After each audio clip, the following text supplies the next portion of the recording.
Em 2018, o governo do Reino Unido criou algo que nunca tinha existido antes em nenhum país do mundo: um Ministério da Solidão. Não um programa social, um ministério inteiro, porque os dados mostravam que a solidão havia se tornado um problema de saúde pública tão grave que precisava de um responsável dentro do governo. Estudos mostravam que a solidão crônica tem o mesmo impacto no corpo que fumar 15 cigarros por dia. Aumenta o risco de doenças cardíacas, de demência, de morte prematura. Enfraquece o sistema imunológico.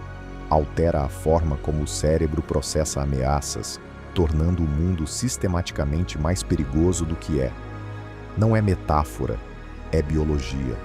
O corpo humano foi construído para viver em grupo, e quando esse grupo desaparece, mesmo que só na percepção, o organismo entra em modo de sobrevivência.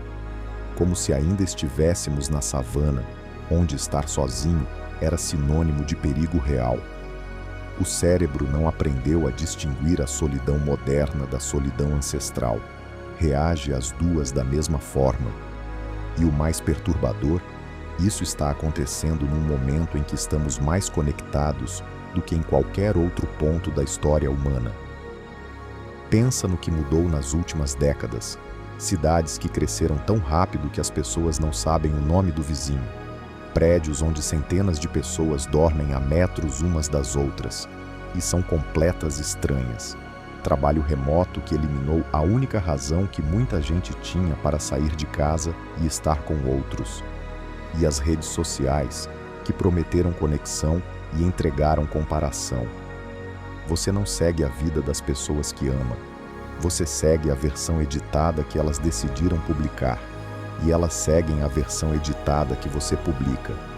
Dois espelhos, um na frente do outro, cada um refletindo uma superfície, nunca um interior. Não é que as pessoas sejam falsas, é que as plataformas foram construídas para recompensar o que performa, não o que é verdadeiro. Cada like é um sinal de aprovação. E ao longo do tempo, sem perceber, você aprendeu o que rende mais.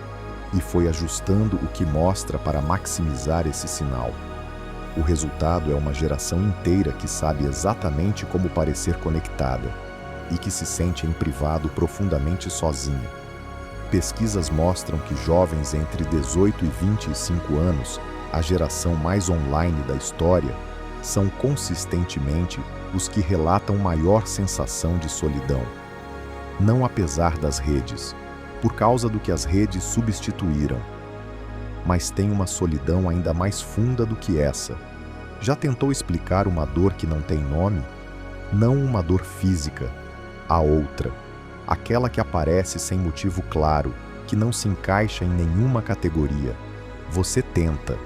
Escolhe as palavras mais próximas. A pessoa do outro lado ouve, acena, diz que entende. E você sabe, no momento exato em que ela diz isso, que não chegou lá de verdade. Não porque ela não se importa, mas porque o que chegou ao outro lado era o mapa, não o território. E o território fica sempre do lado de dentro. Isso acontece com toda dor, com toda alegria, com todo medo que você já tentou compartilhar. O que chega ao outro lado é sempre uma versão aproximada, nunca o original. E viver sabendo disso, mesmo sem nomear assim, é uma das formas mais silenciosas de solidão que existem. A solidão de ser, em algum nível fundamental, intraduzível. A solidão mais profunda não é a de estar sem pessoas, é a de estar com pessoas e não poder ser quem você é. E o que impede não costuma ser falta de pessoas que aguentariam. É medo. Medo de mostrar o que está acontecendo de verdade e não ser reconhecido. Medo de ser visto por inteiro e ainda assim não ser suficiente.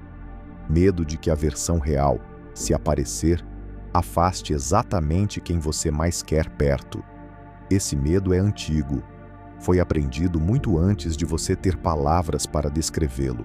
Em momentos em que mostrar demais custou algo, uma rejeição, uma risada, um silêncio que durou tempo demais, e o cérebro registrou. Cuidado, e desde então opera em segundo plano, calculando o que é seguro mostrar, o que é melhor guardar, quanto de você pode aparecer sem arriscar demais. O problema é que esse cálculo nunca para, mesmo com as pessoas mais próximas, mesmo nos momentos em que você mais precisaria de não calcular. E o mundo moderno reforça esse cálculo a cada instante, porque recompensa a superfície, recompensa a versão que performa, que parece segura, que não incomoda, que não exige demais de quem está do outro lado. Há momentos em que essa distância some, não quando há mais gente ao redor, mas quando há menos cálculo sobre o que é seguro mostrar. Uma conversa que chegou num lugar inesperado, um momento em que você disse algo verdadeiro, sem calcular como ia soar, e a pessoa do outro lado reconheceu. Não concordou necessariamente, reconheceu. E nesse reconhecimento, mesmo que breve, mesmo que imperfeito, a solidão recuou. Como se o problema nunca tivesse sido a impossibilidade de conexão, mas a distância entre quem você é e o que você deixa aparecer.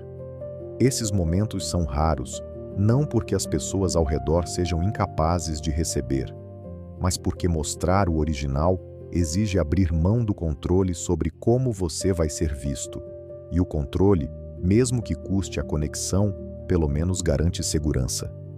É uma troca que a maioria das pessoas faz todos os dias, sem perceber que está fazendo.